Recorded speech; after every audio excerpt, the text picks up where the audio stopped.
जय हिंद साथियों, स्वागत है आपका एक बार फिर अपने यूट्यूब चैनल शिक्षा सागर अकेडमी पे। साथियों, आज हम साइंस और जीके से संबंधित कुछ महत्वपूर्ण प्रश्न लेके आए हैं जो एग्जाम में आने की काफ़ी संभावना है।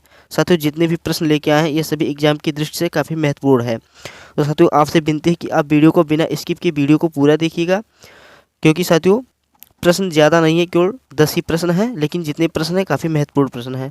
तो आपसे विनती है कि आप वीडियो को बिना स्किप के वीडियो को पूरा देखिएगा। चलिए साथियों, बिना किसी देरी के प्रश्नों की ओर बढ़ते हैं।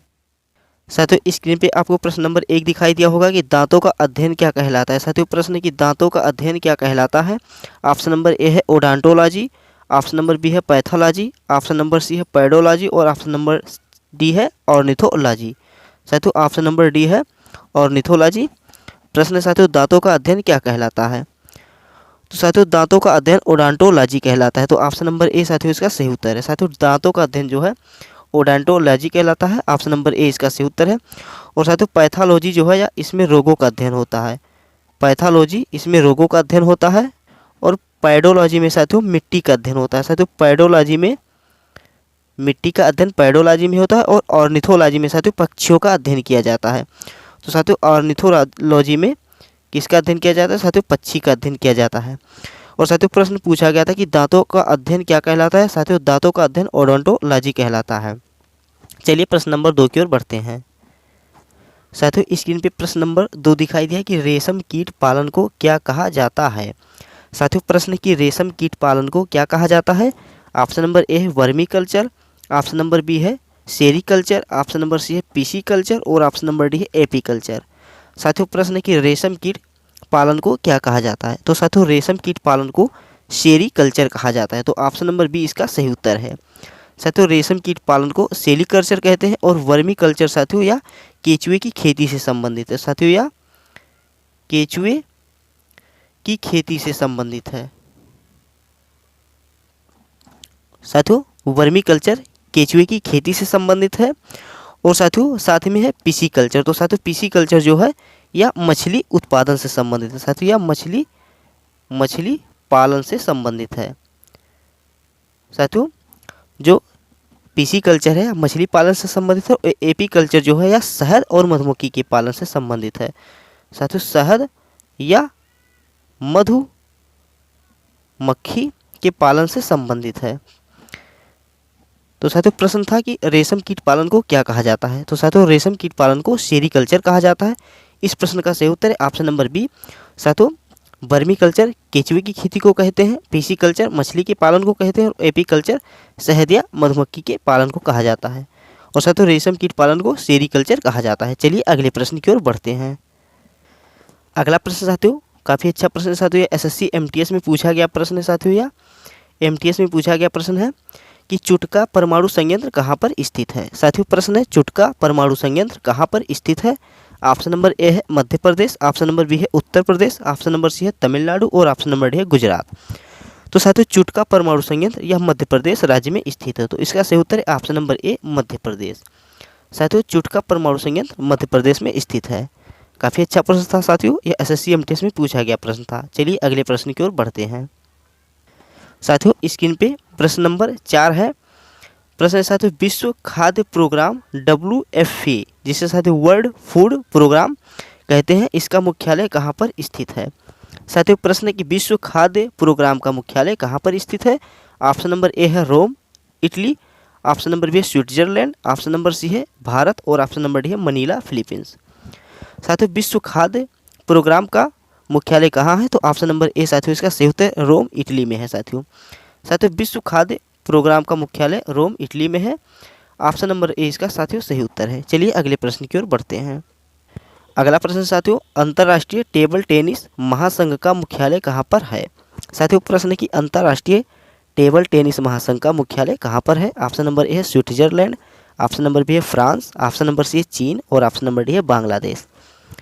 साथियों, प्रश्न है कि अंतर्राष्ट्रीय टेबल टेनिस महासंघ का मुख्यालय कहाँ पर स्थित है। तो साथियों, अंतर्राष्ट्रीय टेबल टेनिस महासंघ का मुख्यालय स्विट्जरलैंड में है। ऑप्शन नंबर ए साथियों इसका सही उत्तर है।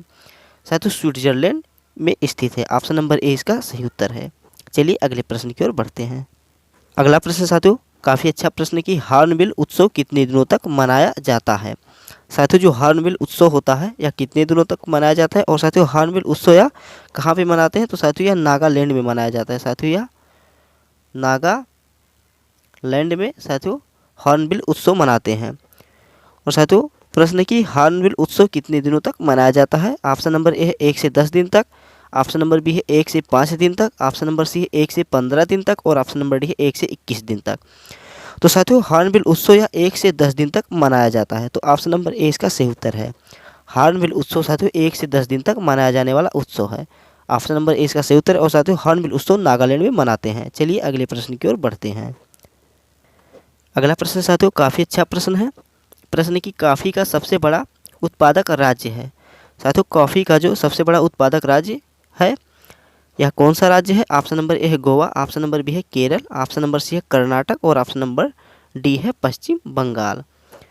साथियों प्रश्न की कॉफ़ी का सबसे बड़ा उत्पादक राज्य कौन सा है। तो साथियों कॉफ़ी का सबसे बड़ा उत्पादक राज्य कर्नाटक है। ऑप्शन नंबर सी इसका सही उत्तर है।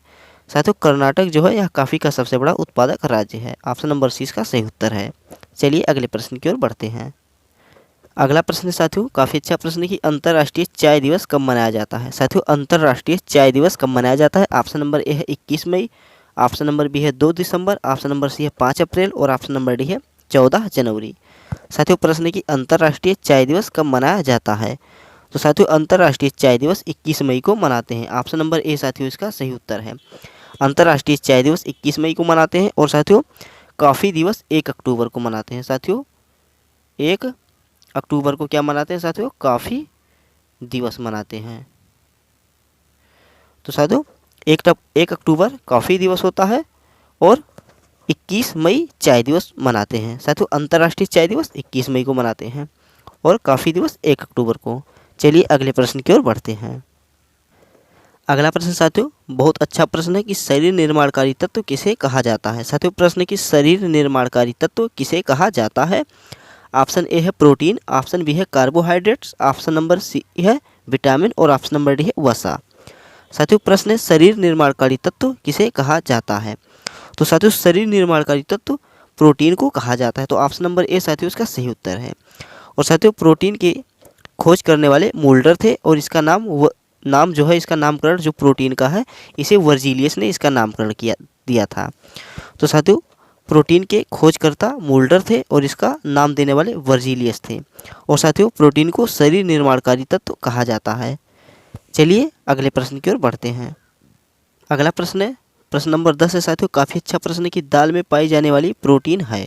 साथियों प्रश्न की दाल में पाई जाने वाली प्रोटीन है। ऑप्शन नंबर ए है prolamins, option number B histone, option number C ऑस्टिन, और ऑप्शन नंबर डी है ग्लूटीन। साथियों दाल में पाई जाने वाली प्रोटीन है प्रोलेमिन्स प्रोटीन। साथियों ऑप्शन नंबर ए इसका सही उत्तर है। साथियों दाल में पाई जाने वाली प्रोटीन का नाम है प्रोलेमिन्स प्रोटीन, यह दाल में पाई जाती है। और साथियों हिस्टोन प्रोटीन जो है यह गुणसूत्र में पाया जाता है। साथियों कहाँ पे पाया जाता है यह साथियों, गुणसूत्र में पाया जाता है हिस्टोन प्रोटीन। और साथियों ऑस्टिन जो है यह हड्डी में पाया जाता है। साथियों यह हड्डी में पाया जाने वाला प्रोटीन ऑस्टिन प्रोटीन है। और साथियों जो ग्लूटीन प्रोटीन है यह किस में पाया जाता है। साथियों ग्लूटीन प्रोटीन अनाज में पाया जाता है। साथियों यह अनाज में पाया जाता है। साथियों प्रश्न पूछा गया था कि दाल में पाई जाने वाली प्रोटीन का क्या नाम है। तो साथियों दाल में पाई जाने वाली प्रोटीन है प्रोलेमिन्स प्रोटीन। साथियों प्रोलेमिन्स जो प्रोटीन है केवल दाल में पाई जाती है। और हिस्टोन प्रोटीन गुणसूत्र में पाया जाता है, ऑस्टिन साथियों हड्डी में पाया जाता है, और ग्लूटीन प्रोटीन साथियों अनाज में पाया जाता है।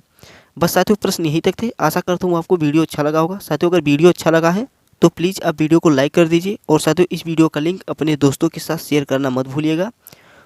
और साथियों वीडियो कैसी थी कमेंट बॉक्स में ज़रूर बताना। तो चलिए साथियों मिलते हैं किसी अगले वीडियो में किसी अच्छी टॉपिक के साथ, बेहतर से बेहतर कंटेंट के साथ। तब तक के लिए जय हिंद, जय भारत, वंदे मातरम। Take care, bye bye.